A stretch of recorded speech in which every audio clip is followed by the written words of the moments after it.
ጥምም ያለ ቀን ገጥሟችሁ ያውቃል? በሚያማር የታክሲ ሰልፍ የጀመረው ቀናችሁ በቢሮ ከጧት ጀምሮ በነገር ሲነዘነዛችሁ በኋላ አለቃ ተተክቶ ለአስጨራሹን ቀን ደግሞ አሳልፋችሁ ወደ ቤት ስትገቡ ከቤተሰብ ጋር የሚያጋጭ ነገር ተፈጥሮ ማበድ ያሰኛችሁን ቀን አስታውሳችሁ? በዕለት ተዕለት ኑሯችን የሚያናዱና ስሜታዊ የሚያደርጉን ነገሮች ሞልቷል። ይህን የንዴት ስሜት ማስታገስ የሚቻል ይመስላችኋል? ጤና ይስጥልኝ ተመልካቾቼ። በዛሬው ቪዲዮ እነዚህን በየቀኑ የሚገጥሙንን የቁጣ ወይም የንዴት ስሜቶችን እንዴት መግራት እንደምንችል እናያለን።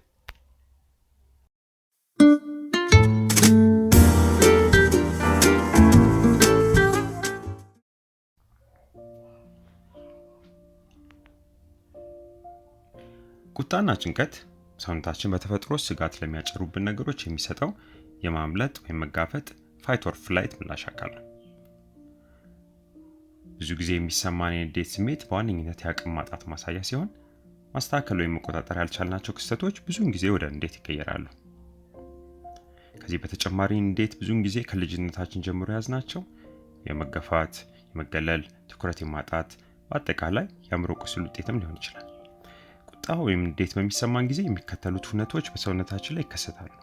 የልብ ምት መጨመርና ወደ ጡንቻዎቻችን የሚሄደው ደም መጠን መጨመር፣ የደም ግፊት መጨመር፣ ቶሎ ቶሎ መተንፈስ፣ የአድሬናሊንና ኖር አድሬናሊን ሆርሞኖች መጠን መጨመር፣ ለመጋፈጥ ወይም ለማምለጥ አቅም የሆነን ዘንድ በደም ውስጥ ያለ ግሉኮስ መጠን መጨመር የሚሉት ይገኙበታል።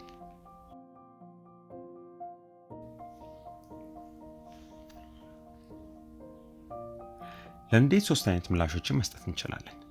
የመጀመሪያው ስሜት መግለጽ ሲሆን የሰውን ስሜት ከግንዛቤ በማስገባት ጫን ብለን ነው አሰርቲቭ ሆነን ሐሳብን መግለጽ ከቻለን ስሜት መግለጽ ጠቃሚ ሊሆን ይችላል። መጥፎ የሚሆነው የተሰማኝ ሁሉ ትክክል ነው የሚል አስተሳሰብ ሰው ላይ ሁሉንም ስንዘረግፍ ወይም ደግሞ ጋፈጥ ማንችልበት ሁኔታ ሲፈጠር ደግሞ ሌላ ነገር ላይ ወይም ሌላ ሰው ላይ እንድንገልጽ እድል ሲያመቻች ነው። ለምሳሌ ስራ ቦታ አለቃው ሲያመናጭቀው የቆየ አባት ቤት መጥቶ ልጆቹ እየተጫወቱ ሲያገኛቸው ጥናትታችሁ ምን ያዘላችኋል ብሎ የተሳደበ ቢጮህባቸው የአባት አለቃ ያናደደውን እንዴት ልጆቹ ላይ ታወጣ ማለት ነው። ሁለተኛው ምላሽ ማፈን ወይም መዋጥ ነው። ብዙ ጊዜ ንዴት ሲታፈን ጤናማ ባልሆነ መልኩ እንዲገለጽ እድል ያመቻቻል። በተለያዩ ምክንያቶች እንዴትን በጤናማ መንገድ መግለጽ ወይም ማስተንፈስ ካልተቻለ በታፈነ መልኩ እንድንገልጽ ማለትም ፓሲቭ አግሬሲቭ እንድንሆን ወይም ደግሞ ወደ ውስጥ አፍነን ራሳችንን በመጉዳት ከነገሮች እንድንገለል ያደርገናል። ለምሳሌ ሚስት በባሏ ተናዳ ትቆይና ምን ሆነች ነው ሲላት ምንም አልሆንኩም ብላ ሳታናገረው ብታመሽ ይህን ተግባር በታፈነ መልኩ የተገለጸ ንዴት ወይም ፓሲቭ አግሬሽን እንለዋለን። እዚህ ላይ ማንሳት የሚኖርብን ንዴትን ሁል ጊዜ የማፈን ልምድ ሰላም እንድናጣ ከማድረጉም በላይ የደም ግፊት እንዲሁም ደግሞ ድባቴ ለመሳሰሉ ህመሞች ያጋልጣል። ሶስተኛው ምላሽ ራስ ማረጋጋት ነው። ይህ ምላሽ ስሜታችንን በመግዛት ነገሮችን በማስተዋል የምንሰጠው የምላሽ አይነት ሲሆን ንዴት ወይም ቁጣን መቆጣጠርና መረጋጋት የምንችልባቸውን 4 መንገዶች በቀጣይ እንመለከታለን።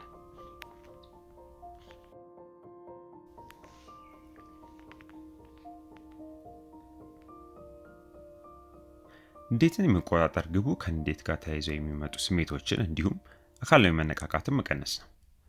ንዴትን ወይም የሚያናዱ ነገሮችን ሙሉ ለሙሉ ማጥፋት ባንችልም ምላሻችንን ግን ማስተካከል እንችላለን። የመጀመሪያው መንገድ መፍታታት ወይም ሪላክሴሽን ሲሆን ከዚህም በዋነኝነት የሚጠቀሰው የአተነፋፈስ ዘዴዎችን መጠቀም ነው። ከዚህ መሃል 4-7-8 አተነፋፈስን እንይ። 4-7-8 አተነፋፈስ ማለት ለ4 ሰከንድ ትንፋሽ ማስገባት፣ ለ7 ሰከንድ ትንፋሽ መያዝ፣ ከዛ ደግሞ ለ8 ሰከንድ ትንፋሽ ማስወጣት ማለት ነው። በመጀመሪያ አፋችሁን በመክፈት ሳምባችሁ ውስጥ ያለውን አየር አስወጡ። በመቀጠል አፋችሁን በመዝጋት በአፍንጫችሁ ለ4 ሰከንድ አየር አስገቡ። ከዛ ለ7 ሰከንድ አየር ያዙ። በመጨረሻ የሚያዛችሁትን አየር ለ8 ሰከንድ አስወጡ። የሚወጣውን አየር ለ8 ሰከንድ ተቆጣጥሮ ለማስወጣት እንዲመቻችሁ የምላሳችሁን ጫፍ ከላይኛው ጥርሳችሁ ጀርባ በማሳረፍ ማስወጣት ትችላላችሁ። እስቲ እንሞክረው። እንጀምር።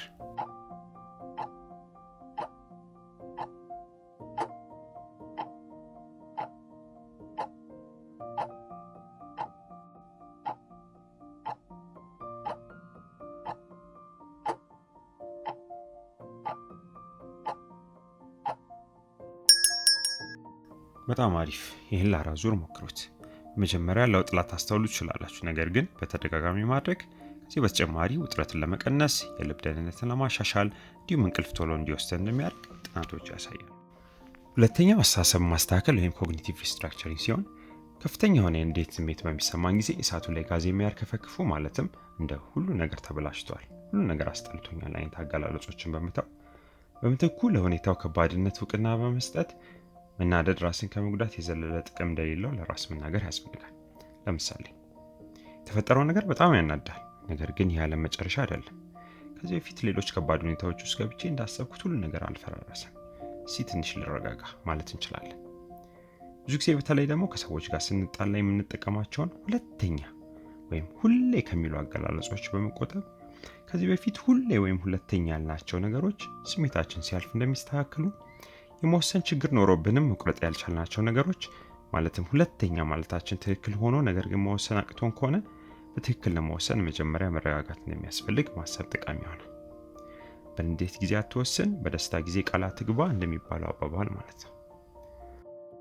ሶስተኛው ስሜትን ማጋራት ሲሆን በዙሪያችን ያሉ የሚያረጋጉን ሰዎች ካሉ ለእነሱ ስሜትን ማጋራት ሊጠቅመን ይችላል።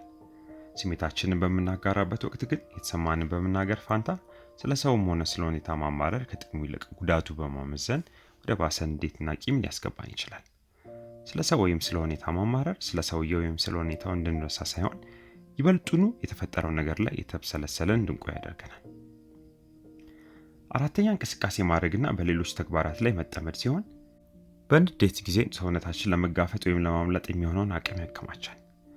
በዚህ ወቅት አንዱ ይህን የተከማቸ አቅም የምናስወጣበት መንገድ ስፖርት ወይም የአካል ብቃት እንቅስቃሴ ነው። ለምሳሌ ለ10 ደቂቃ መሮጥ ወይም በፍጥነት መራመድ በንዴት የተከማቸው አቅም እንዲቀል ያግዛል።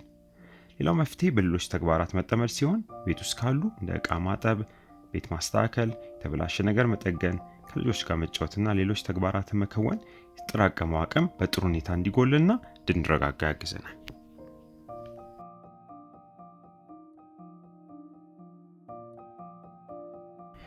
ቁጣ መወገድ ያለበት ስሜት ብቻ አይደለም፣ ይልቁኑ መጠቀሚያ መሳሪያ ማድረግ ይቻላል። ደስታና እርካታ የህይወትን ትግል ለማሸነፍ በቂ ላይሆኑ ይችላሉ። ቁጣ በአስፈላጊ መንገድ ሲቀሰቀስ መወጣት ምንችል የማይመስሉንን ነገሮች እንድንወጣ ያስችለናል። ለምሳሌ ጎጂ ወይም ቶክሲክ ከሆነ የፍቅር ህይወት ለመውጣት፣ ጓደኞች ጋር ገደብ ለማበጀት፣ በስራ ቦታ ተደጋጋሚ መገፋት ወይም አቢዩስ ሲፈጠር፣ የፍትህ መጓደል ሲያጋጥም እንዲሁም የመሳሰሉት ሁኔታዎች ላይ ቁጣ አስፈላጊና ጠቃሚ መሳሪያ ሆኖ ሊያገለግል ይችላል። በዚህ ቪዲዮ ቁጣ እንዴት እንደሚፈጠር፣ ቁጣ ሲሰማን የምናደርጋቸው ምላሾች እንዲሁም ለመረጋጋት የሚረዱን መፍትሄዎች አይተናል። በዚህ አጋጣሚ ማትረሱት በንዴት እርር ያላችሁበት አጋጣሚ ትዝ ይላችኋል?